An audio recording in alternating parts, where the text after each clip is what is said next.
Hey everybody, welcome to the FN Studios. Ram Dean and Black with you. Coming up on Friday, November 4th, it is the return of TKO 36, going down at La Tohu in Montreal, Quebec, the co-featured bout of the night.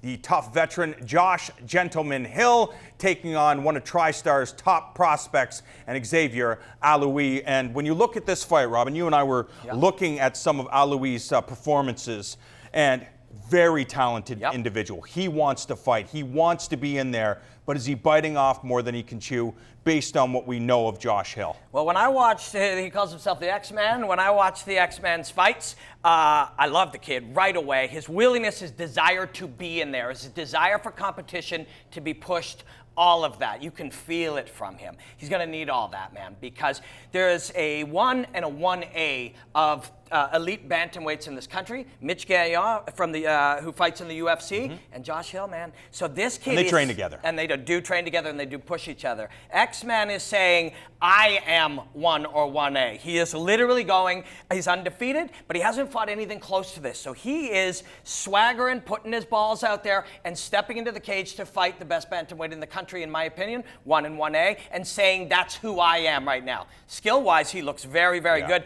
And in between fights, you saw massive improvement between fights, and we haven't seen him fight already now going on a year. So he will have made dramatic improvements, but he needs to walk into this fight literally saying, I'm the best bantamweight in Canada, and that's a huge step up from where he's been. When you're looking at prospects, you mentioned Mitch Gagnon and Josh Hill, of course, who is in the co-main event. We know those names. And if you think about TriStar, they're always producing top-level talent. The names like Louis and Mandel Nalo, and of course, Ayman Zahabi, the younger brother of Firas Zahabi. This guy's been flying under the radar, but he has the luxury of training with a room full of UFC veterans. Bang on, because when we're in there, those three people that you have mentioned are arguably skill-wise and talent-wise and execution-wise 1, 2, or 3. I mean, if you see Ayman move, there aren't many that move like that. Every single day, X-Men gets to train with him.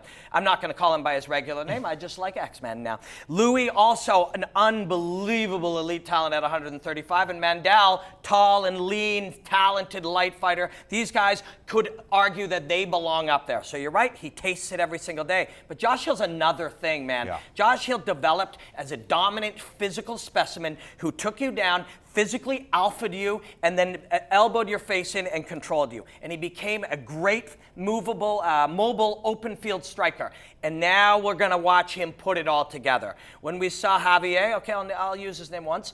When we saw him tangle with the people that we watched as he's come up, he has done very well in the clinch, very well against the cage, very well in the grappling, but none of these people were 1/10 of what Josh Hill is. So a ton is going to be asked of this young, undefeated prospect from one of the best gyms in the country, and because he's going to tangle with undeniably the best bantamweight. You and I had a chance to call one of Josh Hill's fights out west for World Series of Fighting Canada, and it seemed that performance is where he really put it together. That, you know, a lot of people looked at him as a decision fighter, but once he's on his A game and once he decides to fight the way that he knows, and we know that he's capable of fighting, he seems like it really feels like he belongs at the top level, being in the UFC. Yeah, and suddenly we're discussing the mental battle of these two, which is a fascinating part of it, for sure. When you are the young, hungry lion that is saying, actually, I'm the best guy out there, and you want to face that, and you walk in there truly prepared to face that,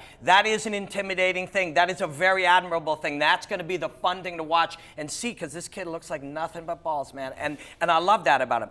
Josh Hill actually needs to handle that pressure intelligently. Not question it, not worry about it. Go out there and just fight a Josh Hill fight. It's still just a mixed martial arts contest. This is what he does, and he's done it at the highest level. This is not Marlon Moraes, who he was knocked out by and took 25 minutes, one of the top guys in America and worldwide. So it's a fascinating fight between a guy who will be who looks to be part of a gym that has some of the best 135-pounders in the world right now, facing a guy who is at the top of the heap here in Canada. What's the advantage for Josh Hill? You can see the advantage for Alaoui to take this fight, say, you know what, I need to test myself. I'm undefeated right now. I want to go to the next level. We know how talented Josh Hill is. This is the guy that I have my sights on. I beat him. People are going to start talking. For Josh Hill, why take a fight with this prospect? This will sum up how Hill has to approach it as well. This is what I do. I go in and fight young prospects. I go in and fight elite 135 pounders. If Josh Hill is thinking that way, and this is another one, and you have to be on your game, which he always is, this will go very well for him. But the mental matchup and the dynamic of the young guy, unproven yet, but incredibly talented, facing the proven guy, that right there is a cool co-main event. A very exciting 135-pound matchup that goes down at TKO 36. You can catch all the action live right here on Fight Network Friday, November 4th.